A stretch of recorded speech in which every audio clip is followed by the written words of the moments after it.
to talk to you. It's a rare opportunity. As someone coming from academic world, it's always exciting to be with the students. That's what we do, that's what we live for. And my greetings to all of you, all the students of Al-Azhar who are present here, who are outside, those staggering number of students and faculties all over the world. And among them, there are Bangladeshi students, pretty large number too. Can I see you, the Bangladeshi students? Will you please stand up to see? Wow, these are all Bangladeshi students. I should. Thank you. Thank you. Thank you.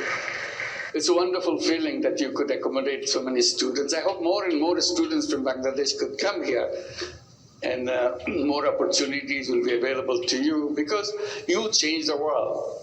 Coming to Al-Azhar gives you the perspective, give you the knowledge, give you the willingness to do things which is good for humanity, not only in Bangladesh, globally. So that's your role. You are not limited to a particular country. You are limited for your service is for the whole world, for all humanity.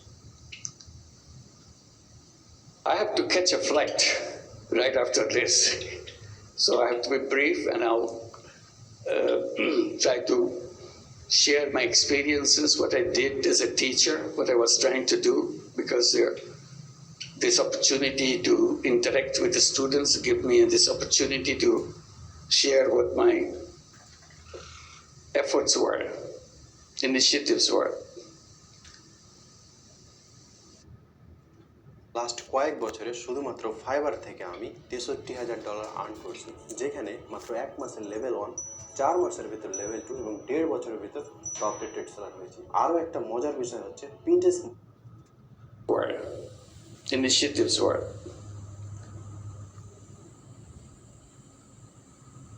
My experience in the University of Chittagong began 53 years back. Bangladesh became just an independent country at that time. I came back from the United States where I was teaching. Bangladesh today and Bangladesh 53 years back are completely different.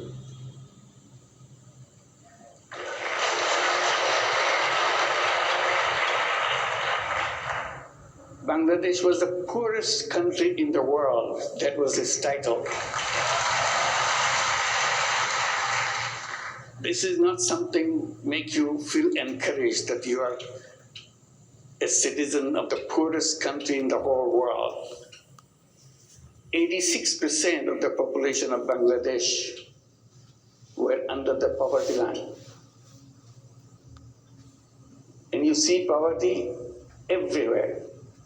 And that war of liberation made it worse, because all the roads were broken, all the bridges are torn apart because of the war of liberation. People's life became very, very difficult. And as I was teaching, trying to see what can be done to make sure the people who live around the campus are reached out to. Because I was campaigning within the faculty of the university saying, if university is the reservoir of all the knowledge of the world, doesn't matter where it is located, whether it is the poorest country or the richest country, university is supposed to be the reservoir of all knowledge. And that's what Chittagong University should be too, as a reservoir of all knowledge. My question to the faculty was, if it is the reservoir of knowledge, should it be just limited to the walls of the university? Or should it be available to the people who live around the campus?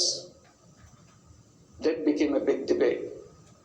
And I was campaigning that knowledge is no good if it is not useful for people.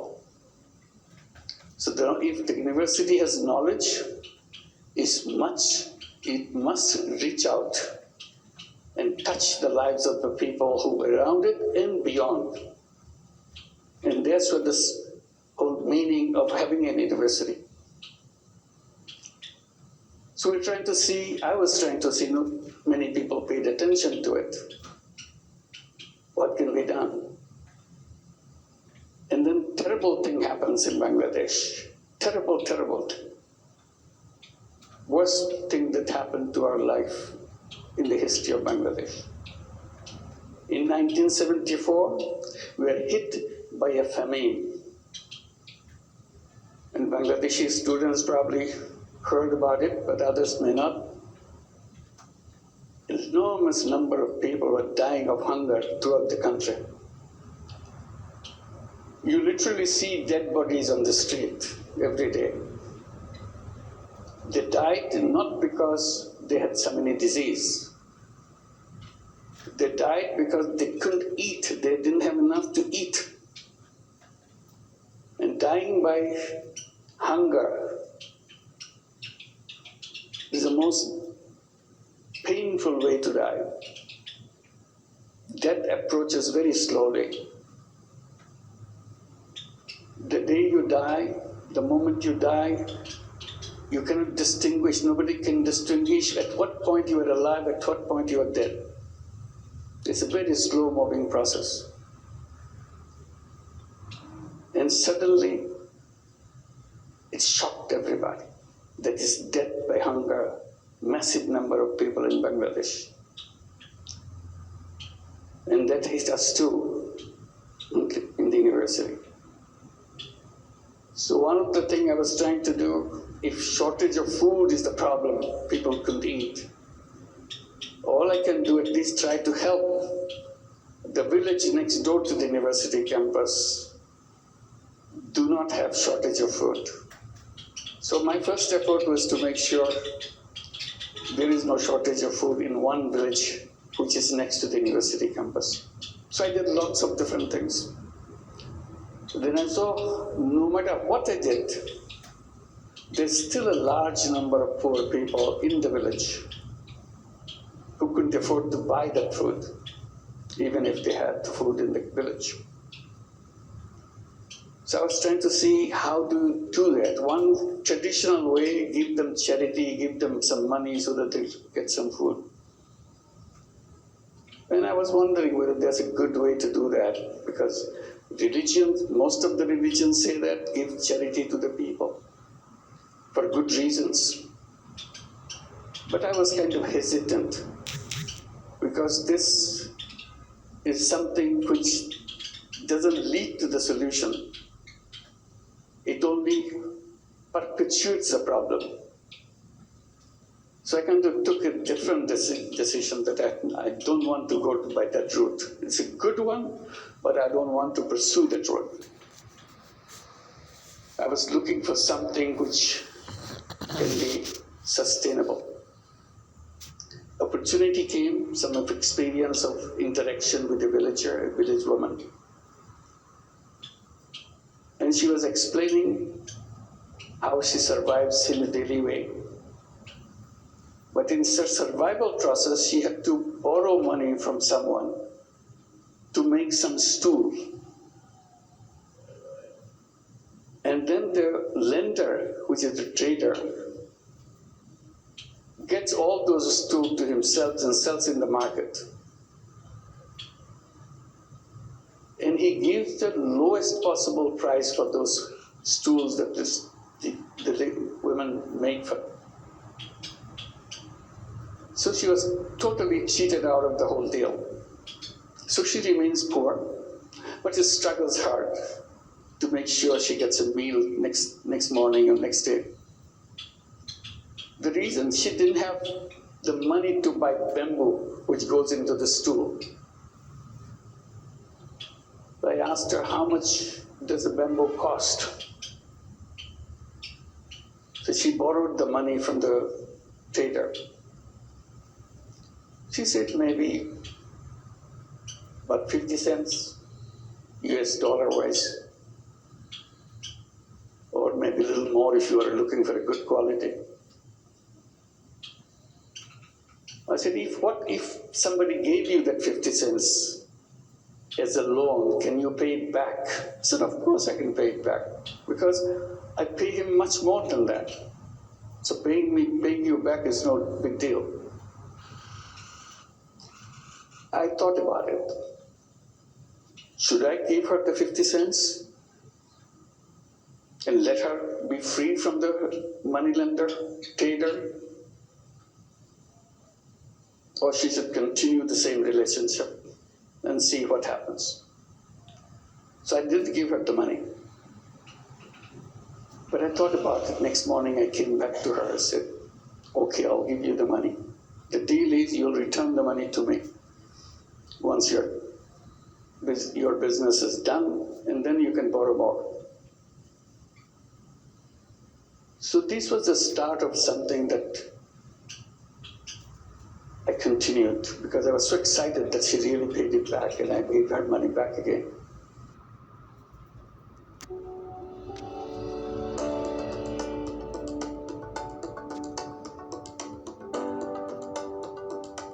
Excited that she really paid it back, and I gave her money back again.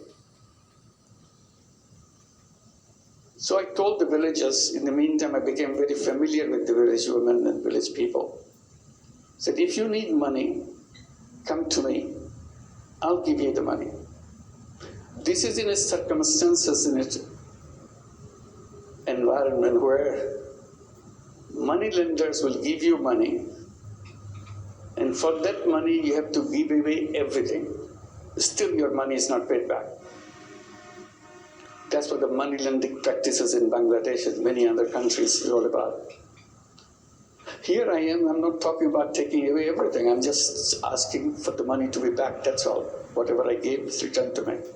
People thought, oh, it's so easy.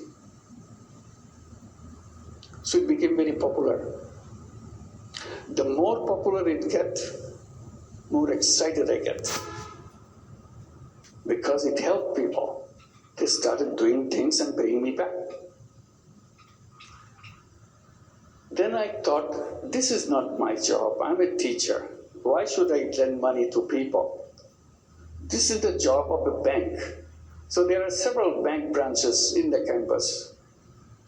So I went to the bank branch that I'm more familiar with. I told him, why don't you do that? He told me, no, banks don't lend money to poor people. That's not their job. I said, what is your job? To lend money to people who need money, lots of money.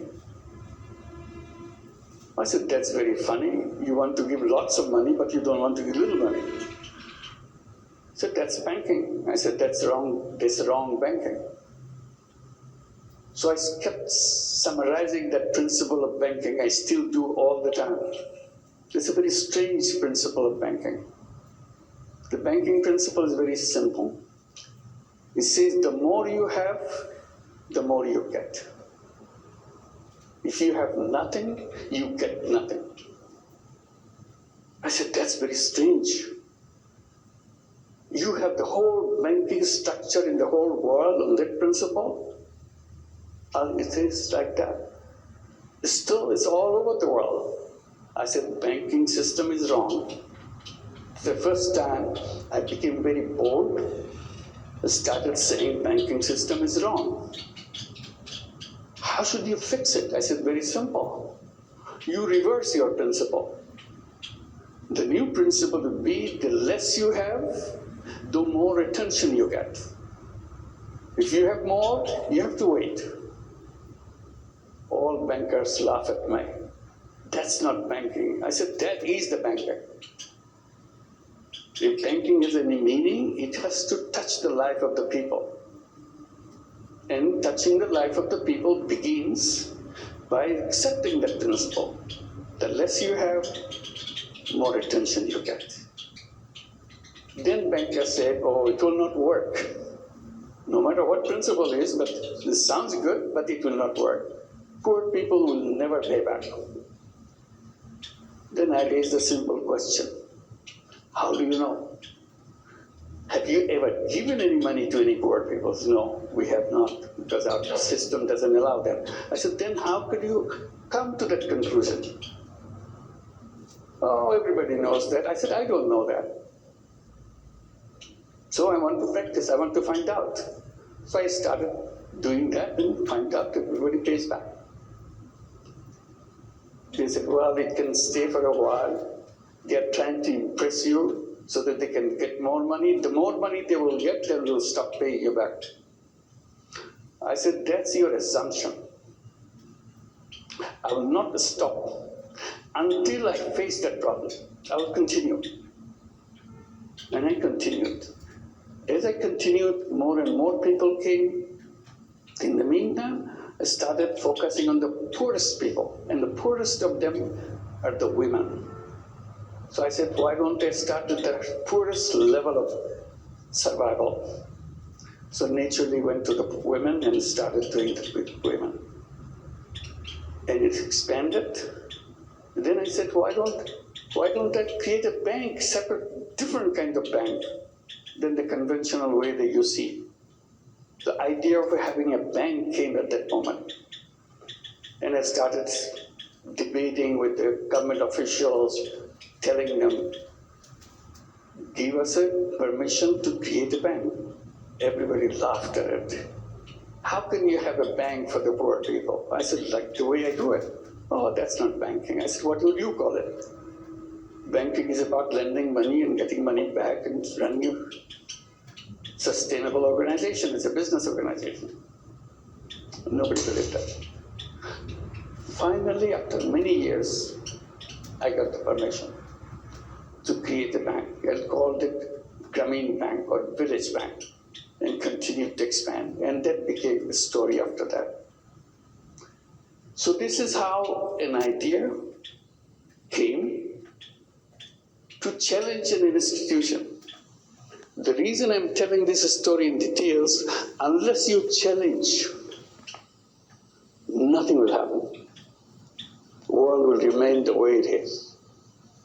It is the young people, it is the students who can see things more clearly because they are still looking for things. And that's what you are. Looking for things to do. Looking for changing people's life. Looking for changing the whole world. If you stay where you are, repeating the same thing over and over again, the world will remain where it is. And then I came with the idea that I started telling about. I said, not only you challenge, you dream, you imagine. Imagination is a big power. That's very funny. It doesn't cost you anything to imagine. You can imagine anything you want. Imagination doesn't have any limit. But it is a fundamental thing to lead you to change. If you don't imagine, it will never happen. It's a very funny thing. If you don't imagine, it will never happen. But if you imagine, it has a big chance of happening. So I encourage everybody, all my students, people that I meet, make imagination. Imagine things. Things which are absolutely impossible. Imagine them. And if you keep on imagining, it will happen. So what I do to think, coming back, and people say it will work in Bangladesh, it will not work anyplace else, started spreading in other countries. It even came to Egypt. We started some programs in Egypt. Many microcredit programs are introduced. It went to many other countries in Asia. The funny thing is, it was introduced in the United States. In 2008, we set up a program called Grameen America. It started in Jackson Heights, New York. Everybody said, no, this is not Bangladesh. We don't have poor people in the United States. You are making us feel like we are some kind of fools. I said, no, you're not fools. You're very smart people. But you don't realize that you have poor people. Because you keep claiming that you don't have poor people. You are the richest country in the world, quote unquote, richest country in the world. That doesn't mean you don't have poor people. Oh no, we don't have poor people. It's a rich country. I said, yes. Then I asked the question, do you have welfare program in your country? Oh yes, it's a very rich program. We have lots of people. We take care of all the people. We give them monthly check every month so that they can buy their whatever their family needs are, so that they can take care of themselves, their children. A check every month, welfare check. I said, you know what? Every family, every person that you are giving a welfare check is a poor person by your own recognition, because they cannot afford to maintain their life on them by themselves. So you are giving them money from the state. They are poor, but you are claiming they are not poor. You are hiding poverty. Anyway, this debate went on, but in the meantime, America started expanding. Now it works in 35 cities in the United States. It lends out about $2 billion a year. In a couple of years' time, they will be distributing $3 billion and $4 billion. This is the path it is took. And the amazing thing, repayment rate is absolutely near 100%. Never changed. So you challenge something, and people say it cannot work. Okay, it can work in Bangladesh. Bangladesh is a funny country. Anything can go, but it will not happen in any other countries. Now it's all over the world.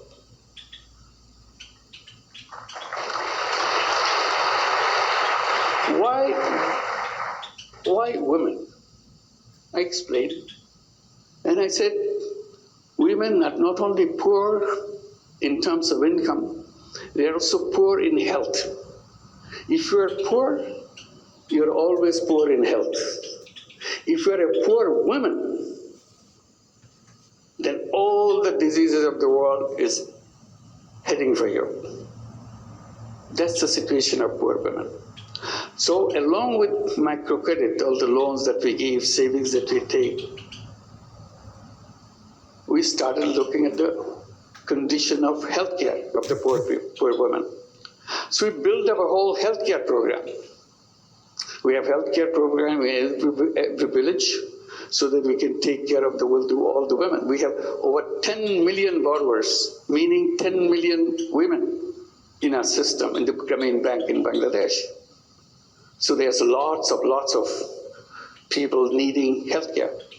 So we introduced our healthcare system, and it worked very well.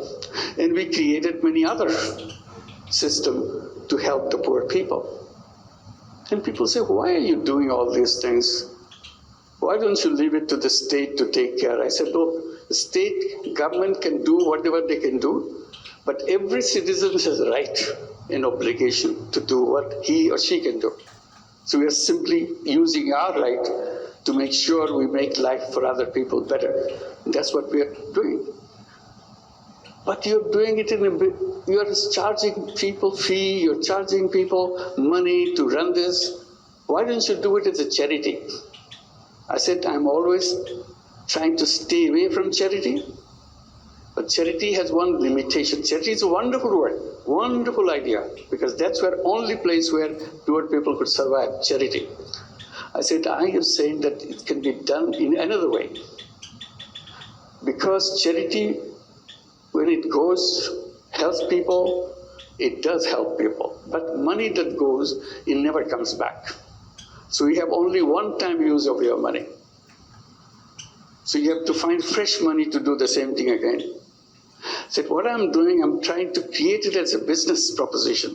So money goes out and does the job, and money comes back. So you use the money again and again, it never stops. I said, this is more powerful. Charity money has one life, but if you do it in another way, where it's a business proposition, then it has an endless life. Then you say, then you must be making a lot of money. I said, no, I'm not making money. That's not what I do. I promised to myself that I'll never make any money for myself. That's it, simple proposition. So I don't even make any money for myself.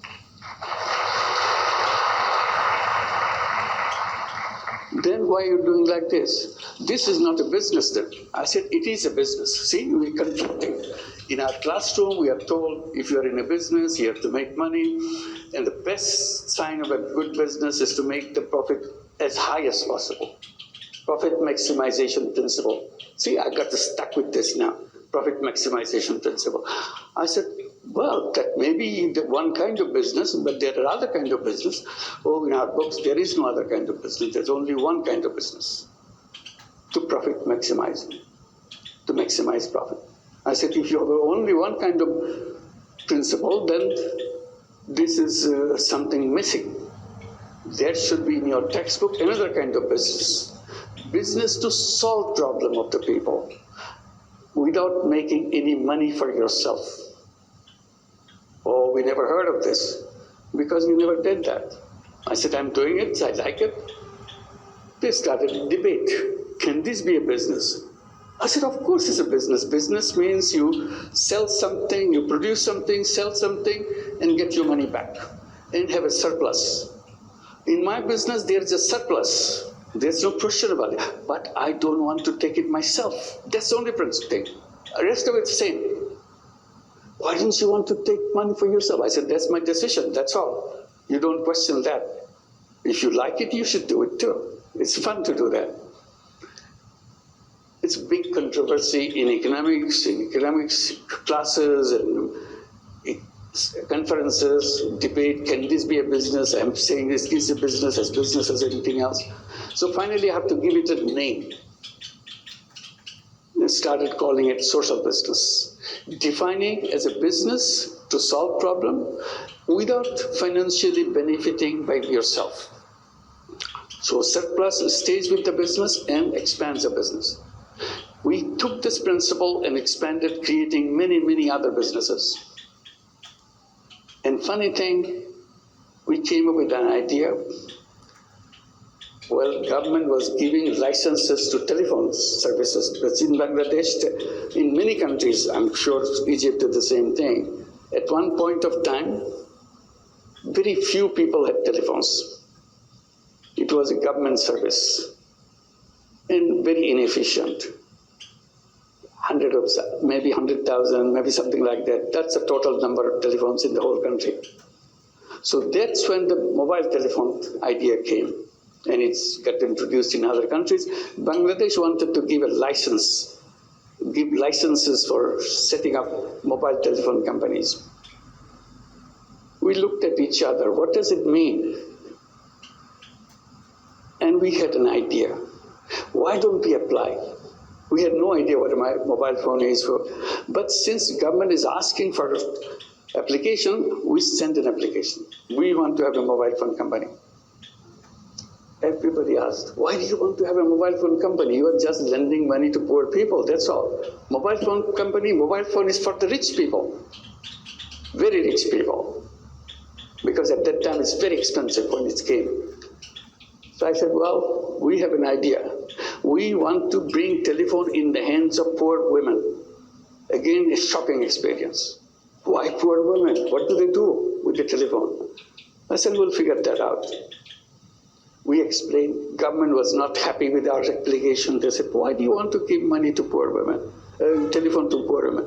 I said, it's not for her to send messages or start it. At that time, there's no messages, just calling. Just calling each other. They're not calling anybody. They will allow the rich people in the village to use their telephone and charge a person heavy price. Because that's the first time telephone came, everybody wants to make a telephone call. She will make money. So why should I give it to rich people? I give it to the poor people, the privilege of having the telephone company. So we want to do that. So we created a telephone company called Grameenphone.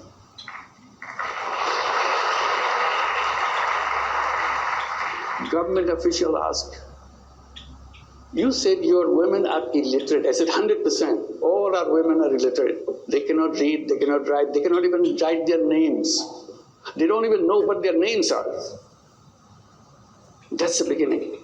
Then why are you giving the telephones who cannot read, who cannot write? How are they going to push the buttons if somebody said, make a call for me to such and such place? I said, you underestimate poor people. If they find out pushing those numbers bring them money, they will learn it in 10 minutes. There are only 10 numbers in the whole world. So if those numbers bring money, they're smart people. The poor people are poor, but they're not dumb people. They're very smart people. That's how they survive. And literally they did that. They learned those numbers and became very successful telephone companies by themselves, just selling the telephone service in the villages. We call them telephone ladies of the village. Very soon we had 1 million telephone ladies selling services all over Bangladesh. Grameenphone became the largest telephone company in the country, still the largest company in the country. The reason I'm telling this story is you have to just twist a little bit. World changes completely. All I did, gave few cents lending to poor people. It changed the whole world. Because I stood by it, explained it, repeatedly showed that it is possible, it can be done. And then I bring the mobile phone in the hands of the poor people. Everybody said, this company will never work. That became the largest company.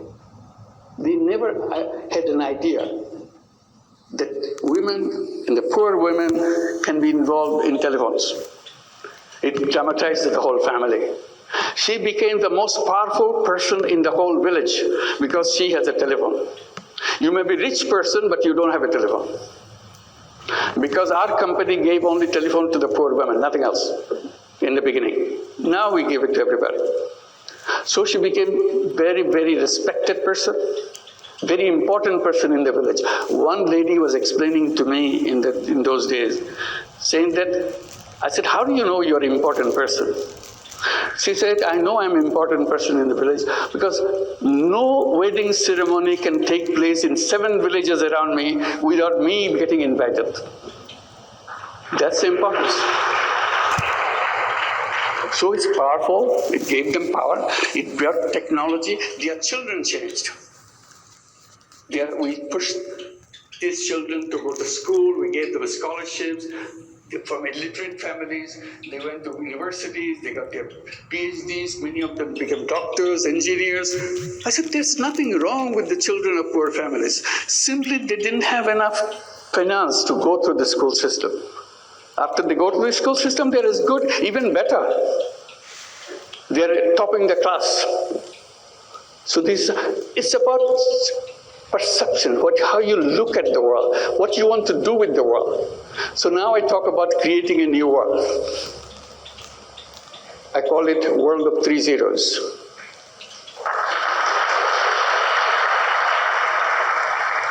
People get a little bit curious, what is it? 0 is nothing. So what 3 zeros mean? That's very simple to remind ourselves.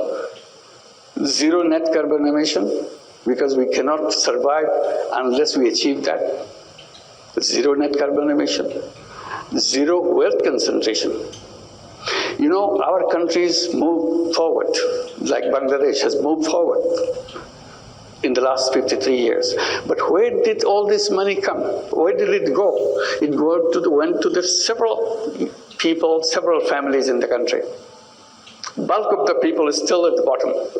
Their conditions slightly improved, but not what the richest people in the country is.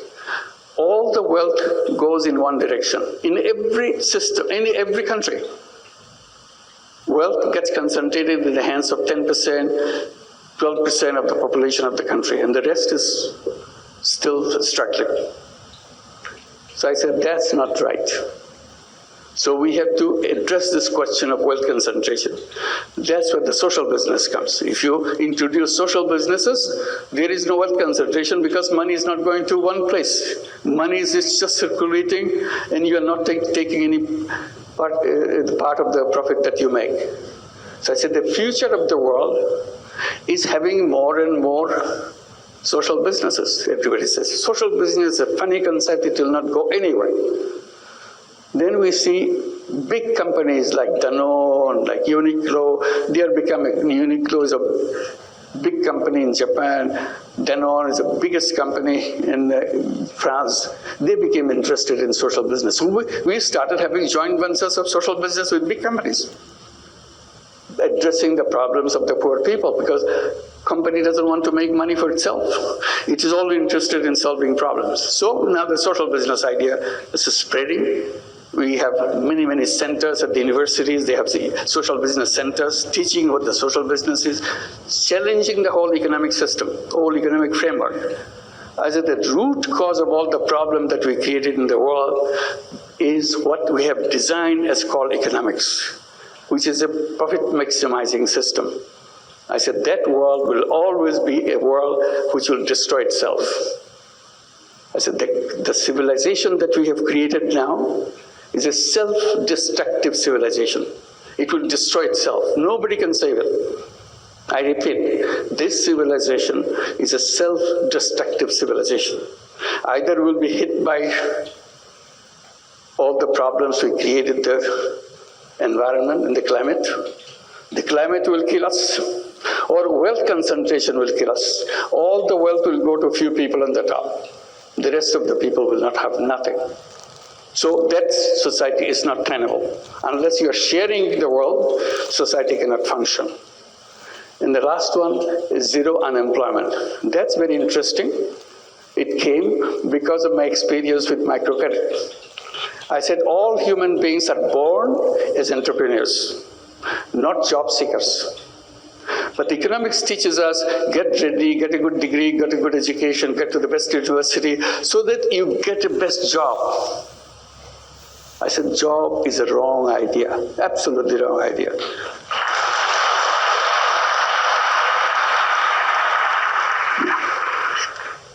We have to leave. It's a couple of minutes.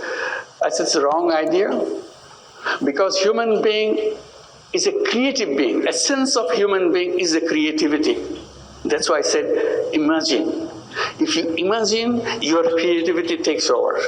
It makes it happen. You imagine that you want to go to the moon. When people were saying we want to go to the moon, everybody laughed at each other. Such a funny idea, human being going to the moon. You couldn't be funnier than that. But it's a dream. When you have a dream, you make it happen. And they made it happen. Now, lots of other dreams are coming up. What is your dream? The best thing any education institution gives to the students is to make him or make her capable of dreaming.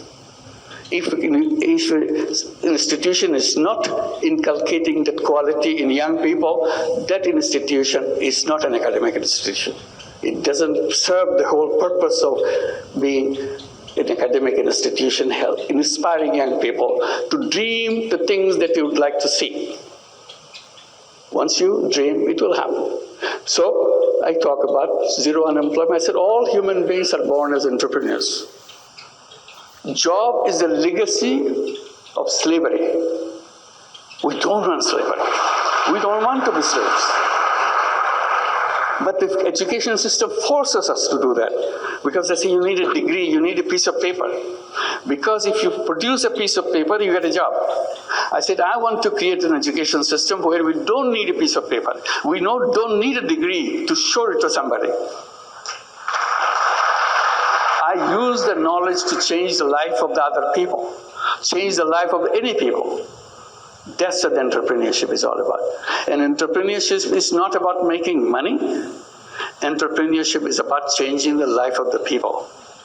So if you can create a society, create a world of 3 zeros, zero net carbon emission, zero wealth concentration, zero unemployment, we create a new civilization. That's the challenge. That's the task that we have. এই কথা বলার জন্যই আপনাদের কাছে আজকে আসলাম। আপনাদের